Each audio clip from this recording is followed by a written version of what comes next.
Welcome to Toy Business Unboxed, your gateway to the secrets of the toy industry. Here, Jason Shea, a toy entrepreneur and expert in the field. Every product we develop is really inspired by some of the real life experience that we have with our son. 60% of all toys last year were sold on Amazon, which is incredible. Be passionate about it because it's a road, it's a journey. Like when you have an idea that you think is like gonna somewhat like change the world, make things better, I'd say go for it. We'll guide you through the enchanting world of toy design, marketing, and manufacturing. Now let the unboxing begin. Welcome back to another episode of Toy Business Unboxed. Today we have a special guest, Andres, the creator of HexPath, a game that's redefining what a board game could become. And what started out as an experiment with different patterns has evolved into award-winning and match-accredited games designed to spark creativity. Thank you so much for joining us on the podcast today. Thank you, Jason, for having me. First of all, would you mind sharing with our audience, like what started this whole journey with you creating the games, and of course, like what was your background before you started the game? Sure. So my background, I just love drafting, technical drafting. So I've always, since I was a kid, I just started with rulers and pencils. I just love drafting.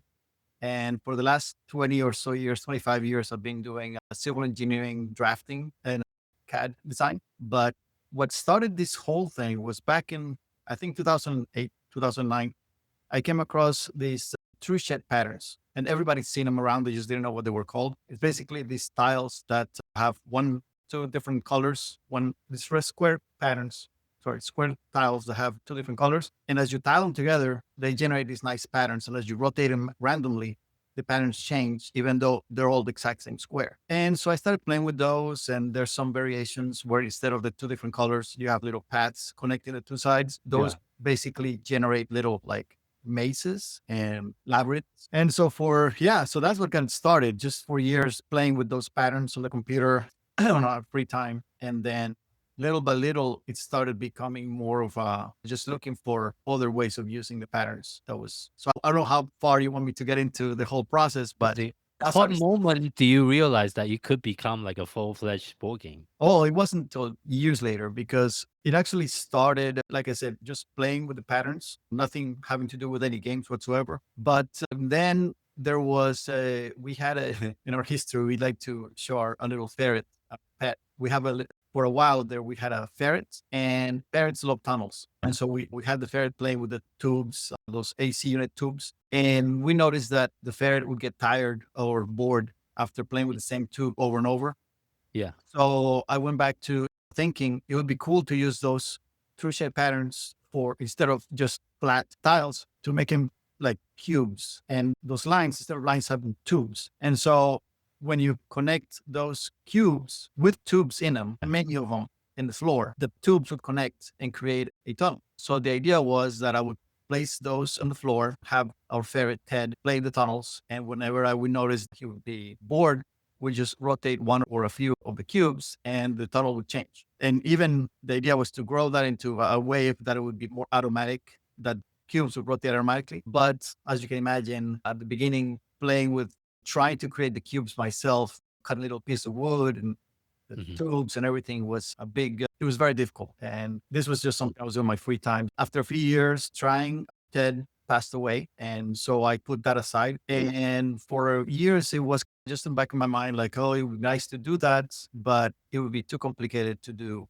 this big cubes, big animals like big rodents, like a ferret. Yeah. Like that. So I started thinking maybe something smaller, for like insects or for small rodents. During that time is when I started realizing that maybe a cube was not the best solution. Maybe the best would be a hexagon shape, because I'll give it more variety in terms of the connection paths instead of just the four sides. And again, the whole difficulty of creating those 3D tunnels was always a challenge. So that's when I decided to make them just tiles. And instead of as tunnels, I made flat, but still with the channels in them. And the reason for that was that even though I gave away the idea of having the tunnels, I wanted to keep the idea of the channels that would guide marbles through the channels. So when I switched, instead of animals or pets, I switched to gaming. And that's the origin. That's the first switch that we did, was Mhm. changing from that idea of pet products to an actual toy. For our audience, that's hard to visualize exactly what you're referring to. I think you have a sample with you. You might Yes, I also do. sharing the sample and see how like it actually work in Yeah. real life. And so what I can do is I'll put a few of the tiles here. And if you Mhm. can see up, I'll probably tilt this down a little bit. If you see the tiles, they're flat, but they have channels in them. Yeah. They're, and so you can put small items like marbles and they will stay within the channels because of those walls. And so that the original idea was to have games that would take advantage of those channels. However, what I'm showing right now, this is not the original version. The original version was actually made out of wood and made it with the CNC machine. So the channels were nice and deep because they were basically made for the height of a marble. Yeah. I also pulled out your website just for a better picture. It's Awesome. hard to Yes. visualize it. And Let me it's, make it a little bit bigger so people can visualize it for those that's actually watching the video instead of listening in. It's a very unique concept, so it's hard to explain. and you can even go to the history because there's a couple of images there. But so what I was saying is I started with the CNC machining. Yeah, those are the true shape patterns. They're stead. And those are the original ideas for the hexagon.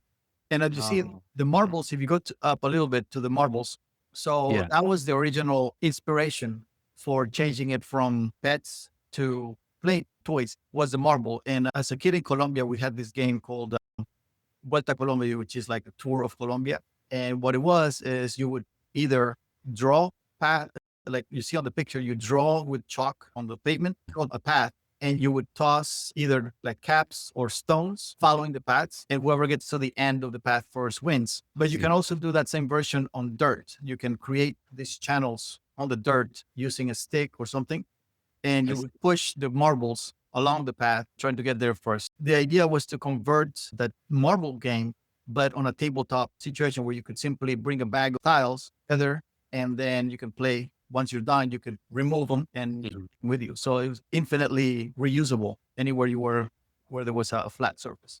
What are some of the biggest challenge to bring this idea into life? The biggest challenge was finding a way to create it. And I have to say, I guess timing was great Mhm. because when I first started playing with the idea, there was really no mention of 3D printers or anything like that. It was very nascent. The only 3D printer I had access to was one in the regional library that I was like 45 minutes away from here. And if you see the picture, that's the first attempt I did at 3D printing, and it was horrible. It was really bad. It took you to have payways. Over time, there was more access to 3D printing. It was the first chance I got was at a maker space called Yeah. Moonlighter, and that was basically on my way home. So I would always stop by all the way there, play a little bit with it, leave the prints going, and then continue home. That helped a lot. So that's, I think if there hadn't been a access to makerspace or 3D printing or CNC machining, I don't think I would have been able to pursue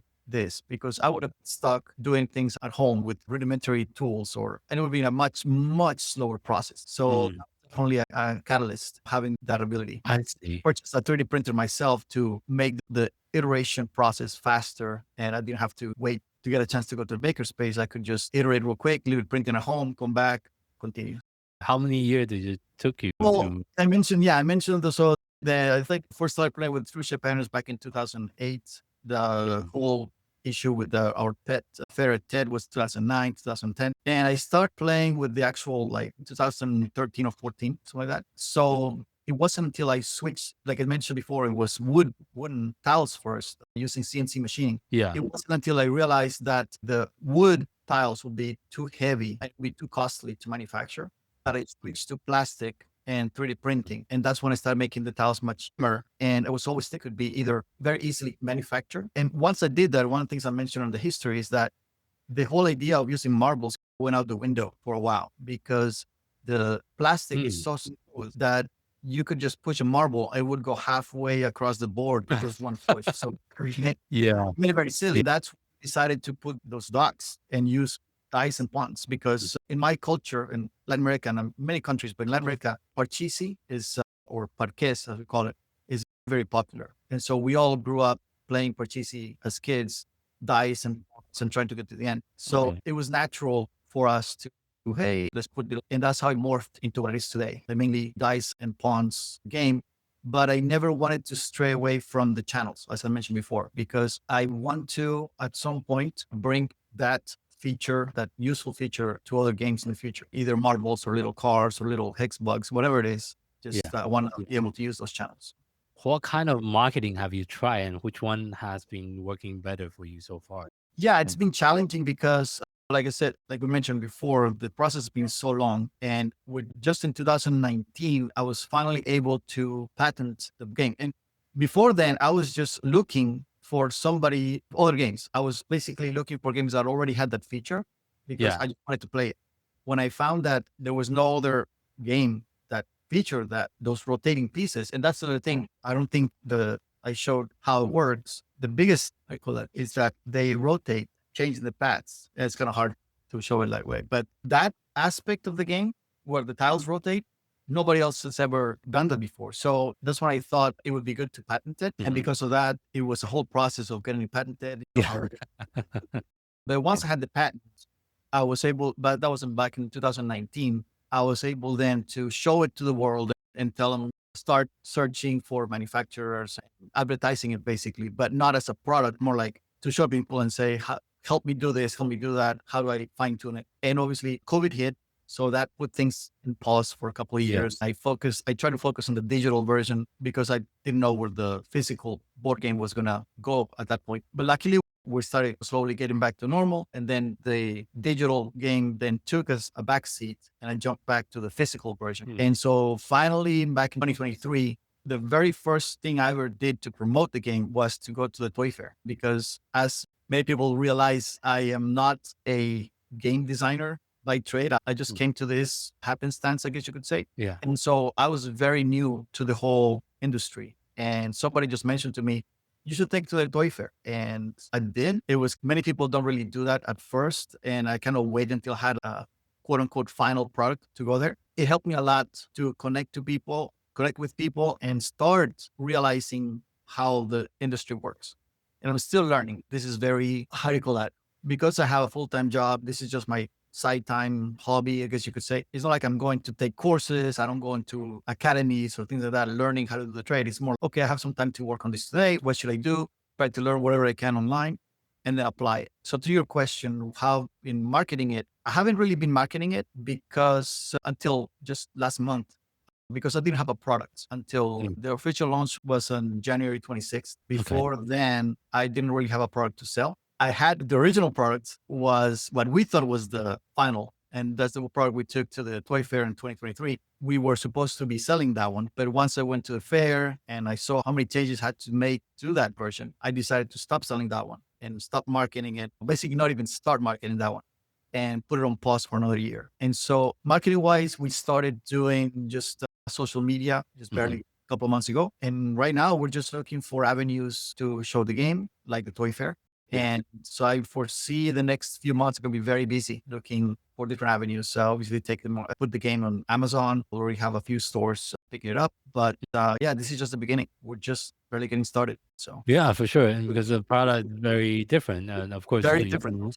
You also want to highlight it. It's a little bit harder to explain how it works. Exactly. And that's a challenge because I don't have anything, there's no like template that I could follow to just say, oh, just grab that, change the images and call it. Almost everything is different. Even the instruction manual, I'm rewriting, with the help of David, he's really experienced in the field.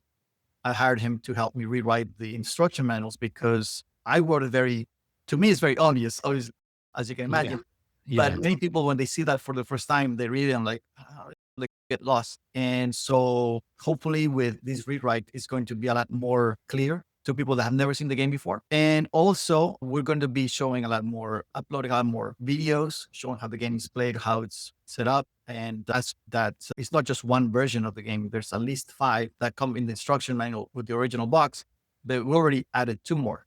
And so you probably didn't know this, but in the last month we spoke, we added 2 more versions of the game, and we're going to keep adding more. The game is a living, breathing, I guess you could say, a creative platform. And I'm not going to be, once people start purchasing it and using it, I foresee the community growing, people themselves coming up with games and adding them to the list. Just playing cards themselves are not really much of a game unless you pair it with some rules and some variations. So, And what are some of the feedback you are getting from the retailer and some of the yeah, so far? to me, that's been the craziest thing because originally the feedback was great among family and friends. And it was awesome because they loved the game and were always looking ways to play it.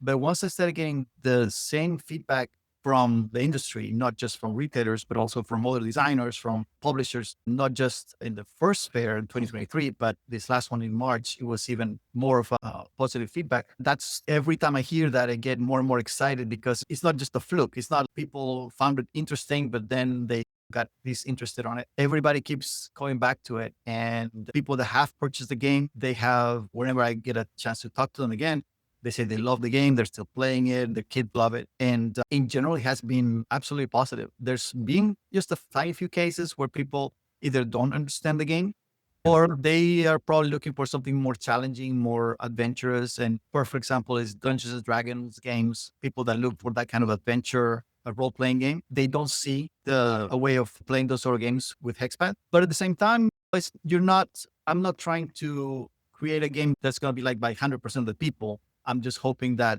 everybody will find the interesting aspect of my game, the rotating tiles. And who knows, maybe eventually with the right accessory, the right set of rules, maybe you could adapt it to Dungeons and Dragons. Or it's imagination is really your only limitation with this platform. And I think we mentioned in the pre-interview that your game is also MASH accredited.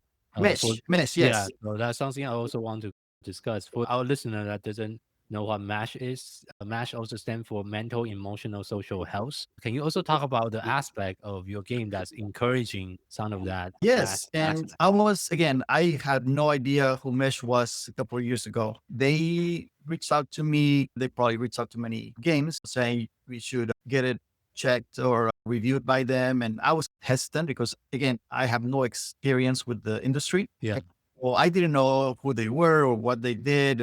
So basically I'm not too sure. And I didn't really have the game ready last year when they first reached out to me. Well, once I started researching it and once I had the game ready, I decided to go ahead and send it to them. So what they do is they have a team of researchers bring the game out and have kids play with them, and they observe them and they interview them. And it's a pretty lengthy process as far as I understand. And at the end of the process, the researchers actually created reports with multiple aspects of gameplay. So it's not just it's a good game and that's it. They look at different aspects of the game and they give you a report. And so depending on how many parts or how many aspects of the gameplay your game scores high, your points, and like from 0 to 3 points, depending on if your game has that aspect and what level of that aspect your game reaches. And as you start getting points for each one of those aspects, they add them up and your game has to reach a certain threshold. And I believe the threshold is minimum of 9 points. I don't remember at the top of my head right now, but I was very surprised that my game scored really high on cognition, very high on problem solving, very high on adaptability. And it scored very high on 3 of their aspects and strongly on other 2 aspects. So when I saw the report and it scored like a 12, I think it got 12 points or something like that. When I saw that report and how the explanation, how they work, I was very excited because for the first time ever, somebody had in a professional setting, 2 kids. And I haven't been able to do that because the only kids I have access to are my nephew. And I only see them like once or twice a year for a few days. And so that was great to get that feedback. It was very exciting. And also Mesh has been around for I think it's pretty new. It's only a few years, maybe 3 or 3 years, but they're very quickly becoming the go-to creditors basically because of their process and how extensive it is and what they score. Yeah, So, we have Dr. Amanda Gummer on our podcast before yes. talking about her. I know. And so I was very excited to get that. And just because we only got the game a couple of months ago, it's only now being shown to people and being sold to people. And the hope is that the more people see it, the more people play it, the more feedback we'll get. And if we need to, we'll adapt the game in future versions. But so far, everybody keeps loving that main game, Detour. It seems to be the more universal game, the race style game everybody gravitates to. So I see. Yeah. So, as well, wrapping up today's interview, if you have to share just one piece of advice with someone that's getting started within the toys and game industry, Mhm. what would that be? I would say definitely if you have an idea, follow it. I would say don't rush to it. Definitely let it keep thinking about it, take notes, keep playing with it, find out what you can move forward with and do it. Don't feel bad if you try something that doesn't work. Definitely just take note, learn from it, try something else. There are so many different ways of doing things nowadays. Like I said, with the 3D printing and nowadays with AI, and really just what ideas you would think so many people have so many ideas. And then years later, they realize or they say, oh, I had an idea and I never followed it. Just follow it and do it to the best of your ability. And don't get frustrated with it. Just if you start getting frustrated with how your idea is going, take a pause, put it aside, try a different approach, and then revisit it at a later date when when you're ready to it. Yeah, that's a very good piece of advice. Mhm. And thank you again for being on our podcast today. Oh, And thank you for having me. And for our listener, thank you so much for tuning in to today's episode of Toy Business Unboxed podcast. We hope you have enjoyed today's conversation and find it insightful and inspiring. If you like what you have heard, be sure to subscribe to our podcast on your favorite platform so you never miss an episode. We really appreciate your support and would love it if you can leave us a review and share the podcast with your friend and colleague. For more resource tips and the latest update within the toys and game industry, visit our website at toy-launch.com. Join the conversation and connect with us on social media using hashtag #ToyBusinessUnboxed. We'd love to hear your feedback and suggestions for future episodes. Until next time, keep innovating, keep creating, and keep bringing joys to toys. This is Jason Shea signing off on the Toy Business Unboxed podcast. We'll see you in the next episode. Thank you so much, everyone.